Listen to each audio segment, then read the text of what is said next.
മൂന്നാമത്തെ ദേശീയ അടിയന്തരാവസ്ഥ, അല്ലെങ്കിൽ അതിനെ നമുക്ക് ആദ്യത്തെ ആഭ്യന്തര അടിയന്തരാവസ്ഥ എന്ന് വിളിക്കാം. ഇത് പ്രഖ്യാപിച്ച വർഷം 1975 ജൂൺ 25 പ്രഖ്യാപിച്ചത്. ഇത് പ്രഖ്യാപിച്ച നമ്മുടെ പ്രസിഡന്റ് ആണെങ്കിൽ അത് ഡോക്ടർ ഫക്രുദ്ദീൻ അലി അഹമ്മദാണ്. പ്രഖ്യാപിക്കപ്പെട്ടത് ഡോക്ടർ ഫക്രുദ്ദീൻ അലി അഹമ്മദാണ്. ഈ ടൈമിൽ നമ്മുടെ പ്രൈം മിനിസ്റ്റർ ആണെങ്കിലോ അത് ഇന്ദിരാഗാന്ധിയാണ്. ഈ ടൈമിലെ പ്രൈം മിനിസ്റ്റർ വന്നിട്ട് ഇന്ദിരാഗാന്ധിയാണ്. പ്രതിരോധ മന്ത്രിയാണെങ്കിൽ അത് സ്വരൺ സിംഗ് ആണ്. പ്രതിരോധ മന്ത്രി ആരെന്ന് ചോദിച്ചാൽ അത് സ്വരൺ സിംഗ്. പ്രതിരോധ മന്ത്രി സ്വരൺ സിംഗും.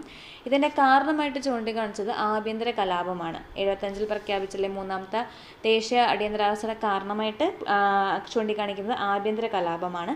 ഇത് പിൻവലിച്ചത് നമ്മുടെ സെക്കൻഡ് അടിയന്തരാവസ്ഥ പിൻവലിച്ചിട്ടുള്ള പ്രസിഡന്റായ BD ജെട്ടി തന്നെയാണ് ഇത് പിൻവലിച്ചത്. BD ജെട്ടിയാണ്. അതേപോലെ തന്നെ നമ്മുടെ സെക്കൻഡ് അടിയന്തരാവസ്ഥ പിൻവലിച്ച അതേ ഡേറ്റിലാണ് 1977 മാർച്ച് 31. 1977 മാർച്ച്